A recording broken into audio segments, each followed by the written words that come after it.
అందరికీ నమస్కారం అండి. నేను ప్రమీల.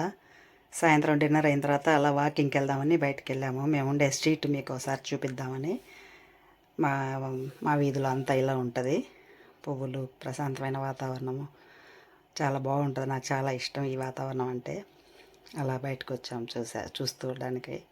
మీకు కూడా ఒక వ్యూ చూపిద్దామని బయటకు వచ్చాము. మనవరాలు హాయ్ చెప్తుంది చూడండి. రేపు వీకెండ్ ప్లాన్ చేసుకున్నారు. 4 రోజులు సెలవులు వచ్చినాయని మనవరాల కోసం అన్నీ ప్లాన్ చేసుకొని కార్న్వాల్కి తీసుకెళ్తున్నారు. అన్నీ ముందుగానే హోటల్స్ అన్నీ బుక్ చేశారు. ఇది చూడండి ఆవాల పంట ఎలా ఉందో. 100 ఎకరాల ఆవాల పంటలు ఏం చేస్తారమ్మా అంటే డిప్లో ఉంచుకోవడానికి సాస్లు, ఆయిల్స్ తయారు చేస్తారంట. దాంతో లండన్ అవుట్కట్స్ నుంచి అన్ని పొలాలు ఇలా పచ్చగా గొర్రెల్ని ఎన్ని దగ్గరలో చూశాను. గొర్రెల్ని పెంచుతూ ఉన్నారు. ఊలు కోసము, మీట్ కోసము పెంచుతారంట గొర్రెలు. పెద్ద బిజినెస్ అంట అది. ఇక్కడ రోడ్ సైడ్ వే చూడండి ఎంత బాగుందో.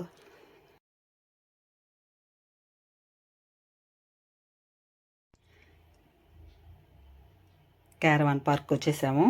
ఇవి చూడండి అన్నీ రేకుల షెడ్లు తయారు చేసి లోపలంతా నీట్గా తయారు చేసి ఫ్యాషన్గా బాగా అన్ని సౌకర్యాలు ఇచ్చి మంచిగా బాగా తయారు చేశారు. క్యారవాన్ లోపల చూడండి ఎలా ఉందో. ఇది మీ హాల్లోనే కామన్ కిచెన్ లాగా చిన్న కిచెన్ ఇచ్చాడు. అని అవెను, ఫ్రిడ్జ్, చిన్న వంటిల్లు, స్టవ్, తినే ప్లేట్లు మొత్తం ఇచ్చారు. మేము ఇంట్లోనే ఫుడ్ అంతా తయారు చేసుకొని తెచ్చుకున్నాం 2 రోజులకు సరిపడా. కొంచెం ఇక్కడ చేసుకున్నాం. మళ్ళీ బయటికి వెళ్ళినప్పుడు మధ్యాహ్నం అక్కడ తినడం. ఇది ఫ్రిడ్జ్. మేము తీసుకున్న డెక్ వచ్చి 3 బెడ్రూమ్ హౌస్.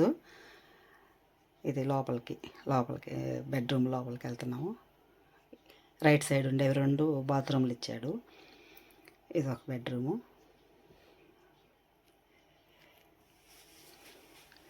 ఇది ఒక బెడ్రూమ్. ఇది second bedroom.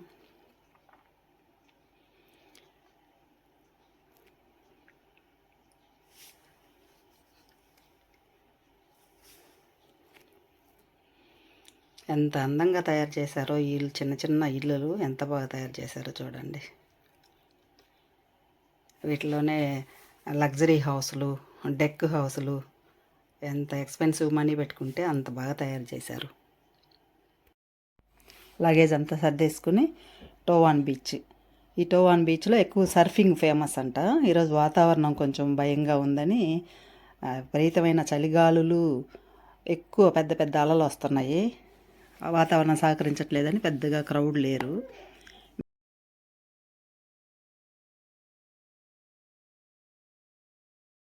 Friday night rest తీసుకొని సాటర్డే బయలుదేరాము. ఈరోజు ఈ రోడ్ అంతా కొంచెం కరోల్తో కొంచెం ఇబ్బందిగా అయినా ఉండే రోడ్డు. అట్లా ఈరోజు టింటాంజల్ క్యాసిల్ ఇప్పుడే ఎంటర్ అయ్యాము. టింటాంజల్ క్యాసిల్కి. ఇది కూడా ఒక బీచ్. చాలా లోతుగా ఉంటుంది ఈ బీచ్. మా అల్లుడు చూసారా, మా అమ్మాయి దెబ్బకి సన్యాసత్వం పుచ్చుకొని తపస్సు చేసుకుంటున్నాడు. చిన్నంగా బ్రతిమలాడి మళ్ళీ తీసుకొచ్చేసాము.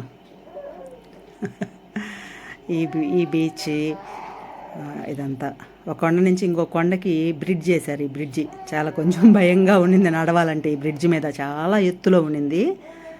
ఆ కొండకి ఈ కొండకి వేసింది బ్రిడ్జి. ఇది ఒక కేవ్. సముద్రం ఒడ్డున మేము లోపలికి దిగిన తర్వాత ఒక కేవ్ ఉండింది. ఆ కేవ్ తీశాను. అది లోపలికి వెళ్ళలేదు నేను. ఇది హార్బర్ అనమాట. ఇది ఒక హార్బరు. పూర్వం రోజుల్లో సముద్రంలో షిప్లు వచ్చి లోడింగ్ అన్లోడింగ్ జరిగేదంట. ఇది ఒక హార్బరు. 3వ రోజు బయలుదేరి సెయింట్ మైకేల్స్ మౌంట్ ఇక్కడికి వచ్చాము. ఇది ఒక ఐలాండ్. ఈ ఐలాండ్లో ఇది ఒక క్యాసిల్. ఈ క్యాసిల్లోకి వెళ్ళడానికి ఇది కాజ్వే అనమాట. లోపలికి వెళ్ళాము, చూసాము. తిరిగి వచ్చేటప్పటికి కాజ్వే మునిగిపోతుంది. టక బాగా స్పీడ్గా వచ్చేసాం బయటికి. సరదాగా అనిపించింది.